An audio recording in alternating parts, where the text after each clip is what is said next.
நூற்றாண்டுகள் கடந்தாலும் மறக்க முடியாத, மறக்கக்கூடாத, மன்னிக்க முடியாத அந்த குற்றம் இழைத்தவர்கள் எவ்வளவு பெரிய பேரினவாதிகளாக இருந்தாலும், உலகமே அவர்களுக்கு ஆதரவாக நின்றாலும், அவர்களை அரசியல் தீர்வு என்ற அடிப்படையிலும் சரி, குற்றவியல் அடிப்படையிலும் சரி, அவர்களுக்கு உரிய தண்டனையை கூண்டில் ஏற்றி வாங்கி தரும் வரைக்கும் இந்த தமிழினம் ஓய்ந்திருக்கக்கூடாது.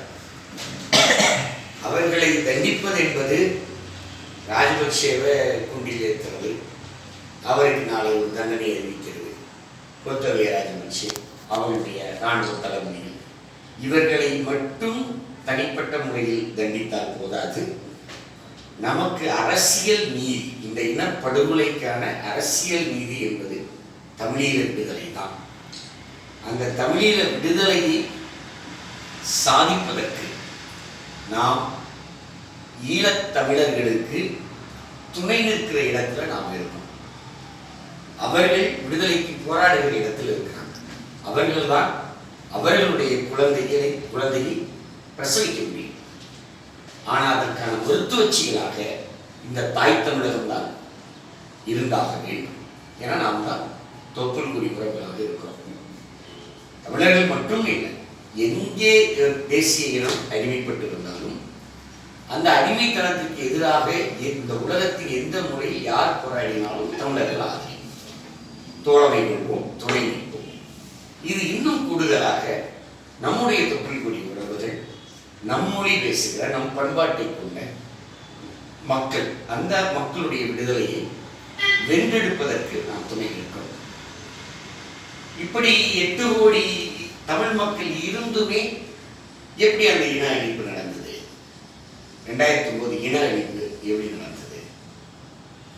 அதை நாம் திரும்பி பார்க்கிற போதுதான் இந்த தமிழ்நாடு தமிழீழ விடுதலைக்கு எந்த பொருளில், எந்த வகையில் துல்லியமாக துணை நிற்க முடியும் அப்படிங்கிற படிப்பினையை நாம் பெறுவதற்கு முள்ளிவாய்க்காலை நாம் கொஞ்சம் திரும்பி பார்க்கிறோம்.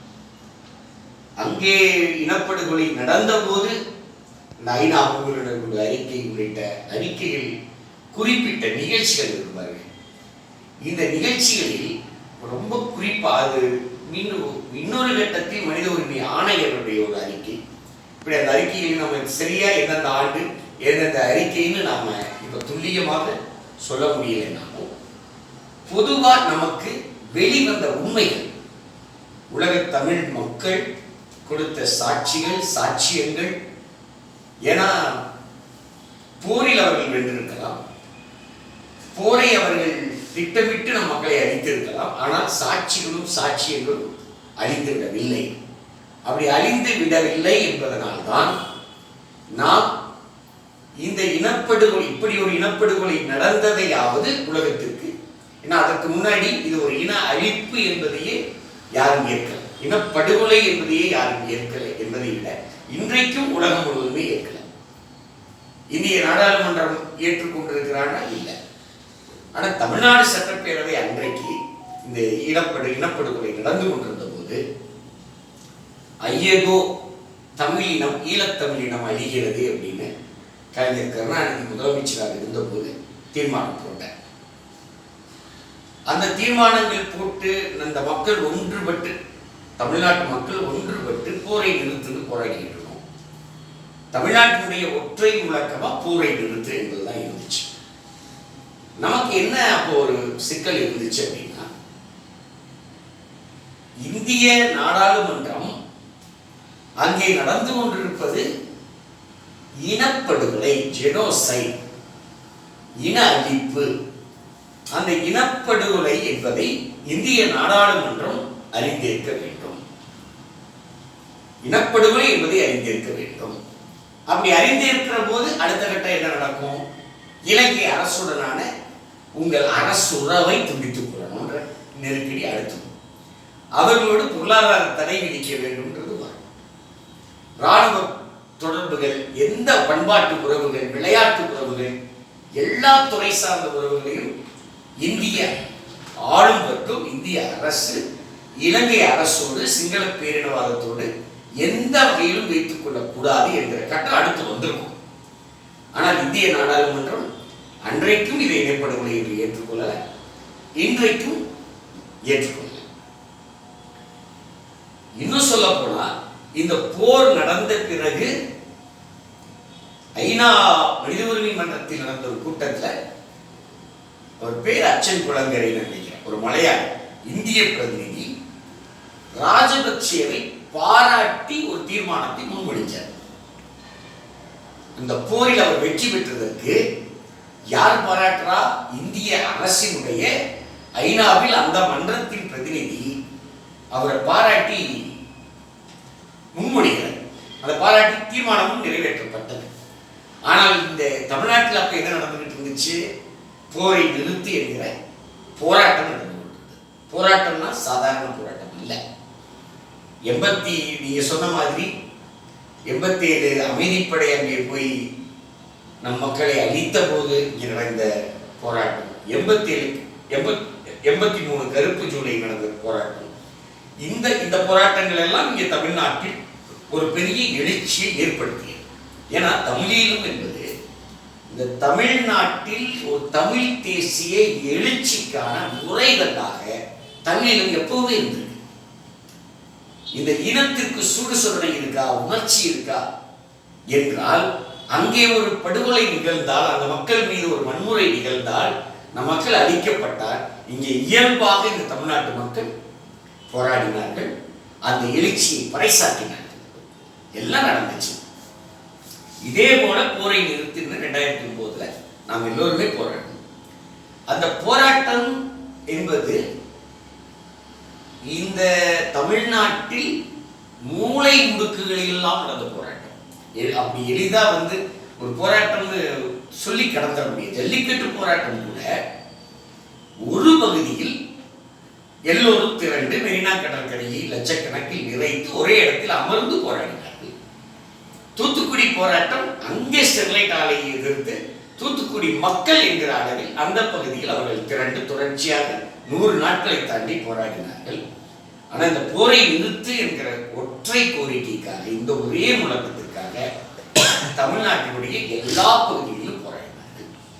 இன்னும் சொல்லணும்னா மாற்றுத்திறனாளிகள் போராடினார்கள், பார்வையற்றவர்கள் தெருவில் இறங்கி போராடினார்கள். போராடவே மாட்டார்கள், போராடவே வரமாட்டார்கள்னு ஒன்று இருக்கு பாருங்க, ஐடி துறை. அந்த ஐடி துறையில் அந்த டைட்டில் பார்க்கினுடைய அந்த சாலை முழுவதும் ஐடி மாணவர்கள், அந்த ஐடி இளைஞர்கள் ஆயிரக்கணக்கில் திரண்டினாங்க. பல கிலோமீட்டர். அவங்களுடைய பேர் நான் மணியச்செட்டியில் போய் நான் நின்னேன். அவர்களெல்லாம் போராடி நம்ம பார்த்ததே கிடையாது. இதற்கு முன்னால் தமிழ்நாட்டில் என்ன அவர்கள் வீட்டுக்கு பக்கத்தில் ஒரு குண்டு வெடிச்சா கூட அவங்க வீட்டுக்குள்ளதான் இருப்பாங்க. அப்படி ஒரு பண்பாட்டோட அவங்க அந்த துறை அவங்கள வளர்த்துருச்சு. ஆனா அதையும் கடந்து அவர்களையும் தெருவுக்கு கொண்டு வந்த போராட்டம், பார்வையற்றவர்களை தெருவுக்கு கொண்டு வந்த போராட்டம், திருநங்கைகளை தெருவுக்கு கொண்டு வந்த போராட்டம், தொழிற்சங்கங்களை தெருவுக்கு கொண்டு வந்த போராட்டம், வியாபாரிகள் சங்கங்களை தெருவுக்கு கொண்டு வந்த போராட்டம், லாரி உரிமையாளர்கள் சங்கம், இப்படி எல்லாருமே. நீங்க ஒரு சுமை தூக்குவோர் சங்கம் இருக்கு, தூய்மை பணியாளர் சங்கம் இருக்கு. எல்லாரும் எந்த வேறுபாடும் இல்லாமல் ஒட்டுமொத்த தமிழ்நாடும் களத்தில் இறங்கி போரை நிறுத்து என்கிற ஒரே ஒரு கோரிக்கைக்காக. இவ்வளவு நடந்த போதும் இந்திய அரசு அசைந்தும் கொடுக்கவில்லை. அப்ப பிரணாப் முகர்ஜி இருந்தார், அவர்தான் வெளியுறவுத்துறை அமைச்சராக இருந்தார்.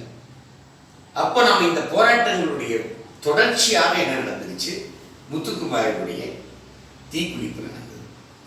இந்த முத்துக்குமாரனுடைய உயிர் ஈகம் இருக்குவார், தன்னையே என்னையே நான் உயிராயுதமாக இருந்துகிறேன் அப்படின்னு ஒரு கடிதத்தை நம்ம சென்னை சாஸ்திரி பவன் அலுவலகத்துக்குள்ள, ஏன்னா அதுதான் மத்திய அரசு அலுவலகம், பாஸ்போர்ட் விசா நோட்டோஸ்க்கு எல்லாத்துக்கும் அந்த அலுவலகத்துக்கு வந்தாலும் அங்கே நாம் தீக்குளித்தால்தான் இது இந்தியா முழுவதும் கவனம் பெறும், அதுதான் உலகம் முழுவதும் கவனத்தை ஈர்க்கும் அப்படின்ட்டு மிக பொறுமையாக அவர் அந்த கடிதத்தை இரவுலாம் பொறுமையாக எழுதி, அந்த எழுத்தை நீங்க படிச்சீங்கன்னா அதில் உணர்ச்சி மேலிட்டு அவரை ஒரு சொற்களை கூட பயன்படுத்தி இருக்க மாட்டார்.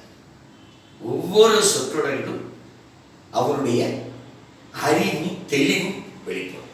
அவ்வளவு அறிவும் தெளிவும் உள்ள ஒரு இளைஞர். அவர் அந்த கடிதத்தை ஐயகோ என விதியே விதியே என் செய்ய நினைத்திட்டாய் எங்கள் தமிழச்சாதியை அப்படின்ற பாரதியாருடைய வரியோடு அந்த கடிதம் தொடரும். அந்த கடிதத்தை அவர் சாஸ்திரி பவனுக்குள்ள வந்து பொறுமையா எல்லோருக்கும் விநியோகித்து முடித்து ஒரு இடத்துல நின்று தன் மீது ஊற்றி தன்னை தானே பற்ற வைத்திருக்கிறார். கருகிறார். எல்லோரும் வந்து அவரை அணைக்க பார்க்குறாங்க.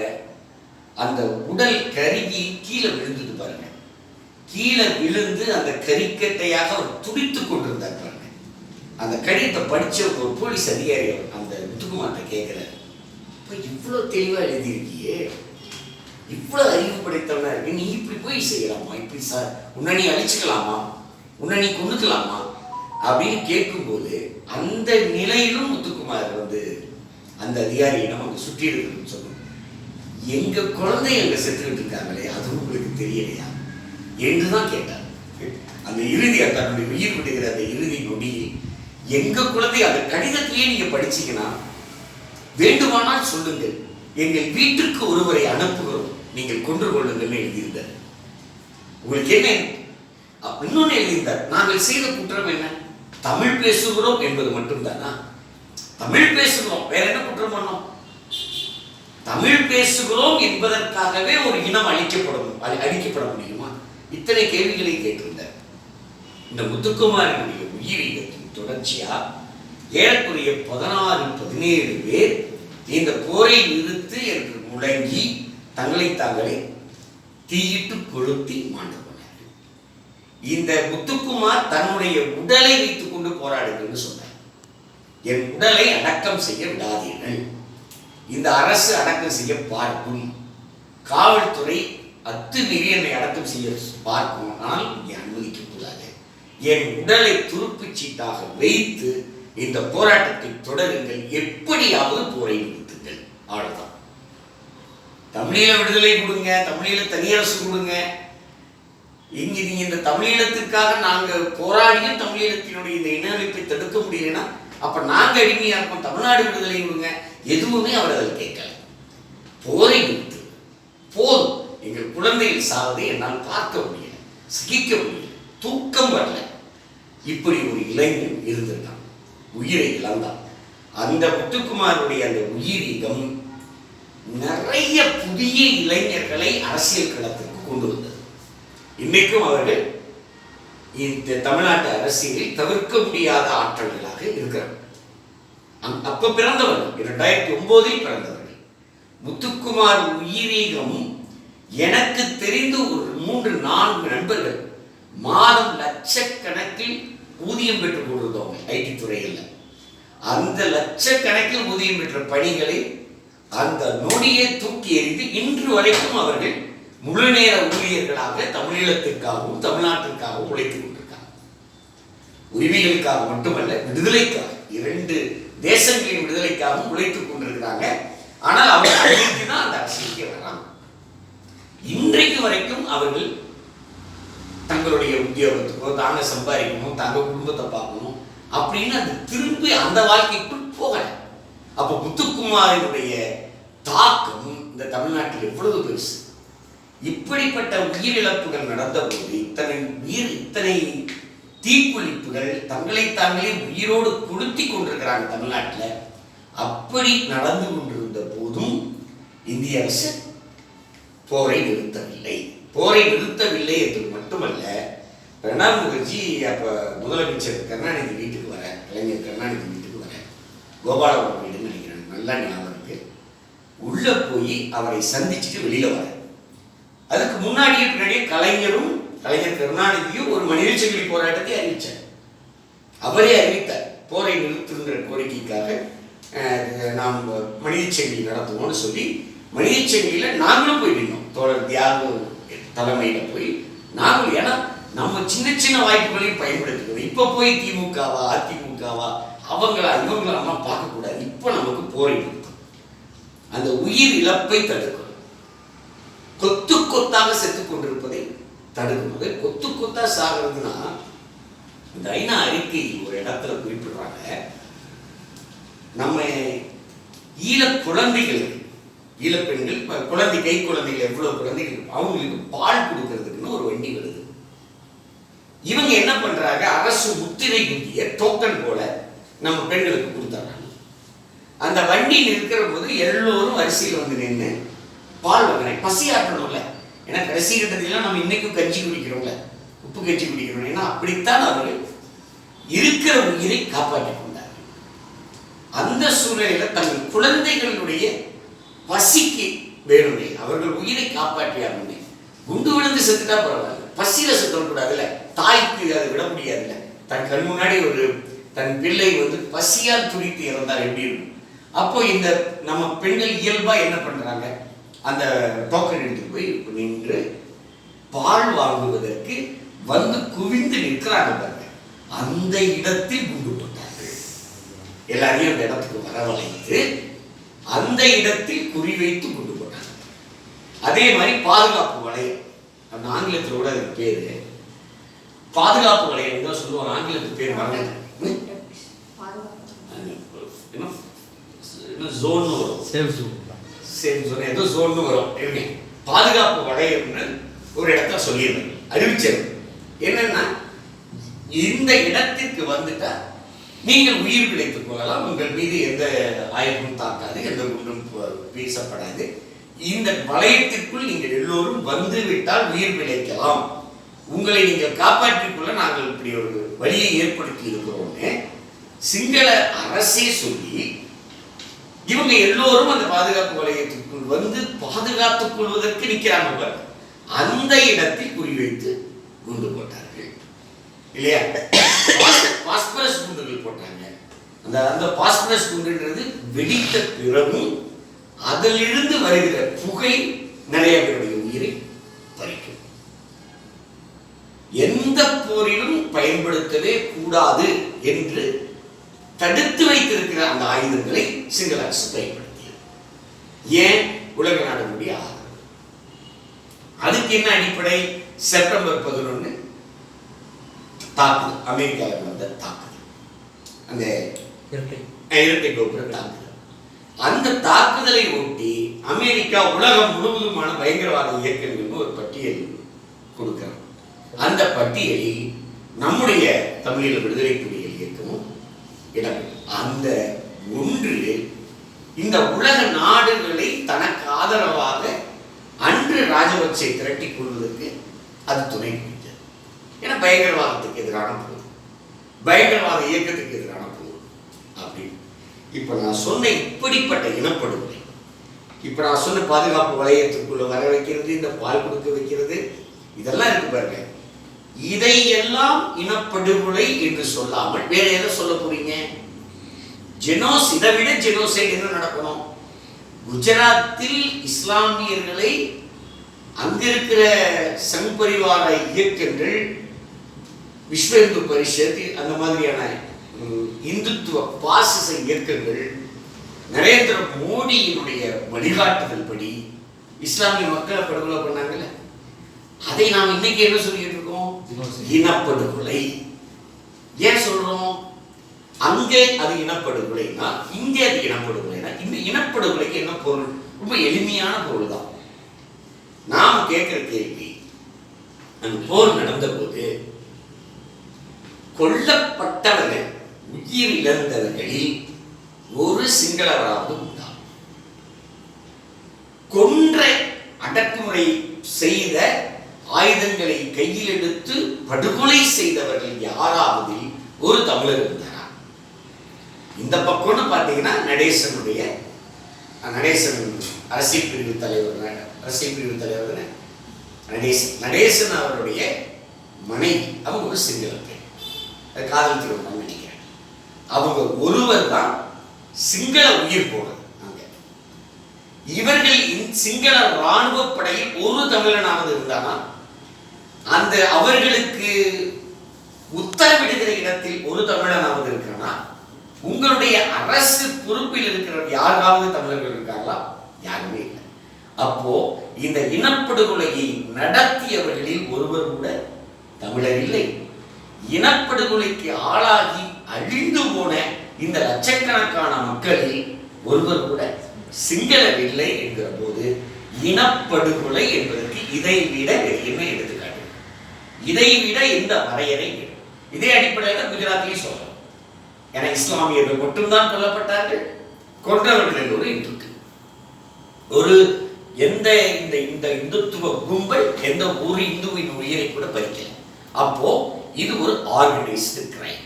இது திட்டமிட்டு நிறுவனப்பயப்படுத்துகிற ஒரு குற்றம். இன்னும் சொல்ல போனா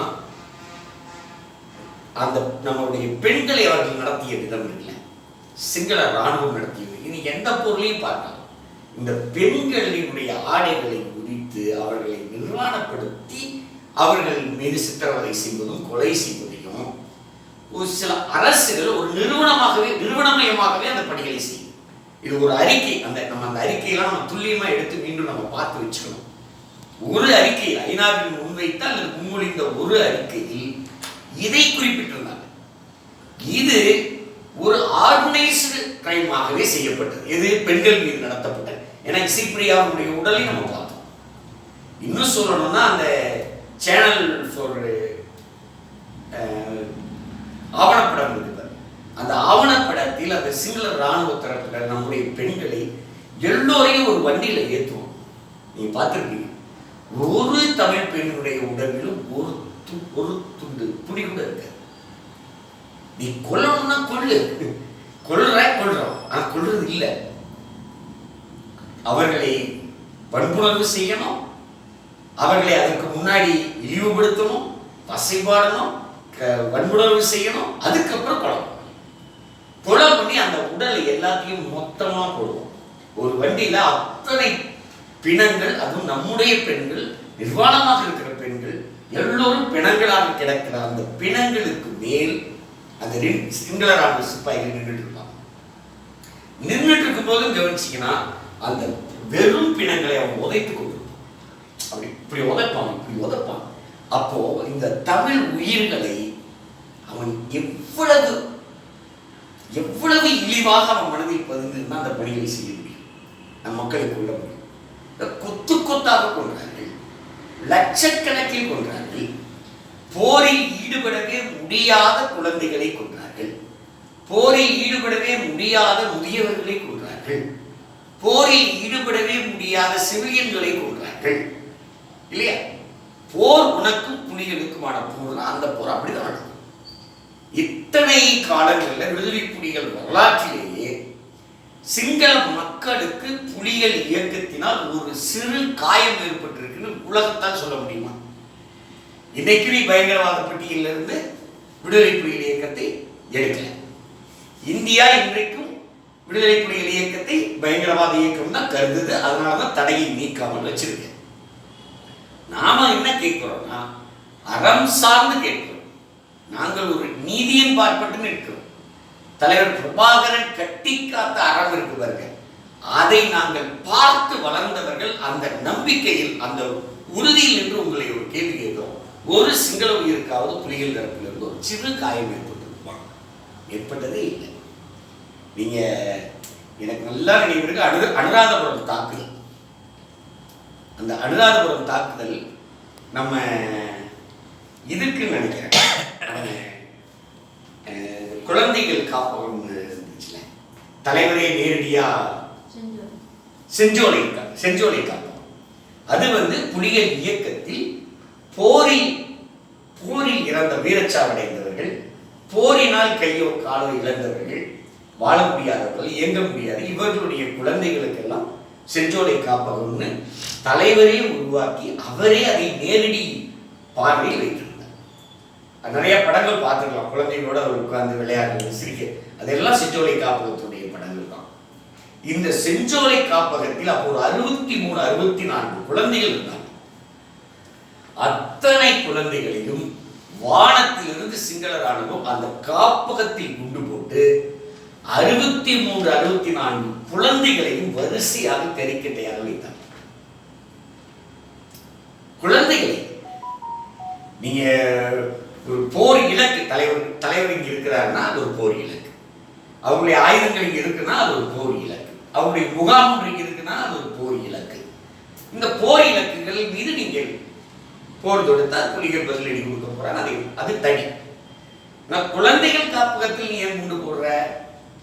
அந்த குழந்தைகளை கொன்றாங்க பாருங்க. அந்த குண்டு போட்ட அந்த வானூர்திகள் இருக்குல்ல, மேல வந்து வானூர்திகள்லாம் எங்க புறப்பட்டுச்சுன்னா அனுராதபுரம் வானூர்தி நிலையம். நான் சரியா சொல்றேன்? அனுராதபுரம் வானூர்தி நிலையத்தில் இருந்து ஒவ்வொரு அந்த வானூர்திகள் புறப்பட்டன நம்ம குழந்தைகளை கொள்வதற்கு. இந்த குழந்தைகள் 63 பேரையும் கரிக்கட்டையா இப்படி கொன்று போட்ட சிங்கள பேரினவாதத்திற்கு எதிர் பதிலடியை, எதிர் நடவடிக்கையை புலிகள் செய்தார்கள். அது என்ன செஞ்சாங்கன்னா அனுராதபுரம் வானூர்தி நிலையத்தை தகர்த்தாங்க. அதுக்கு அவங்க தேர்ந்தெடுத்த நேரம் என்ன தெரியுமா? ஒரு அரசு விடுமுறை நாள். ஏன்னா அப்பதான் மக்கள் எல்லாம் வரமாட்டாங்க, புலம்ப மாட்டாங்க. மக்கள் வராத ஒரு நேரம், மக்கள் இல்லாத ஒரு நேரம். அப்ப வந்து ஏதோ ஒரு சிங்கள தொலைக்காட்சிகள்ல ஏதோ ஒரு நிகழ்ச்சி ஓடுது. எல்லோருக்கும் இப்ப நம்ம கிரிக்கெட்லாம் பார்க்குற மாதிரி அது என்னமோ கிரிக்கெட்டோ என்னமோ ஒன்று, எல்லோரும் அதை பார்த்து கொண்டிருக்கிறாங்க. அந்த நேரம் தான் தேர்ந்தெடுக்கப்படுது. பொட்டம்மானுடைய பணிதான அது. அந்த நேரத்தை தேர்ந்தெடுத்து ஒரு சிங்கள பொது ஜனம், ஒரு சிவிலியன் யாரும் அந்த இடத்துல வராத ஒரு நேரம் பார்த்து அதற்கான பதிலடியை தலைவர் பிரபாகரன் கொடுத்தார். வானூர்திகளை மிகப்பெரிய அழிவு வந்தது, மிகப்பெரிய அழிவு. அப்படி எதுக்கு சொல்றேன்னா, நம்ம மக்களை தாக்கிய போதும், நம் மக்களை படுகொலை செய்த போதும், நம்ம குழந்தைகளை கொன்ற போதும் தலைவர் சிங்கள மக்கள் மீது எந்த தாக்குதலையும் எப்போதும் நடத்தியதில்லை. நீங்க இந்த முள்ளிவாய்க்கால் படுகொலைக்கு முன்னால் நடந்த நிகழ்வுகள் இருக்கு பாருங்க. நம்மளை தள்ளி தள்ளி அந்த இடங்களுக்கு கொண்டு போறாங்க பாருங்க. இறுதியாக தான் முள்ளிவாய்க்கால்ல நம்ம அந்த இடம் தான் முட்டுச்சத்து போல ஒவ்வொரு இடமா இவர்கள் போர் தொடுத்து அந்த இடத்துல கொண்டு போய் நாம நிற்கிறாங்க. இவர்களுக்கு பதிலடியா, ஏன்னா பொது மக்களை கொல்ல தொடங்கினான், தமிழர்கள் என்பதற்காகவே கொல்ல தொடங்கினான். அந்த நிலையிலும் புலிகள் அழிந்து போவார்கள், புலிகள் இயக்கமே அழிந்து போகிற ஒரு நெருக்கடியான நிலையிலும் புலிகள் இயக்கம் தங்களை காப்பாற்றிக் கொள்வதற்காகவோ தாங்கள் இந்த விடுதலை இயக்கத்துக்கு, விடுதலை அரசியலுக்கு மிச்சப்பட வேண்டுமே என்கிற நோக்கத்திற்காகவும் கூட சிங்கள மக்கள் மீது போர் தொடுக்கவில்லை இல்லையா?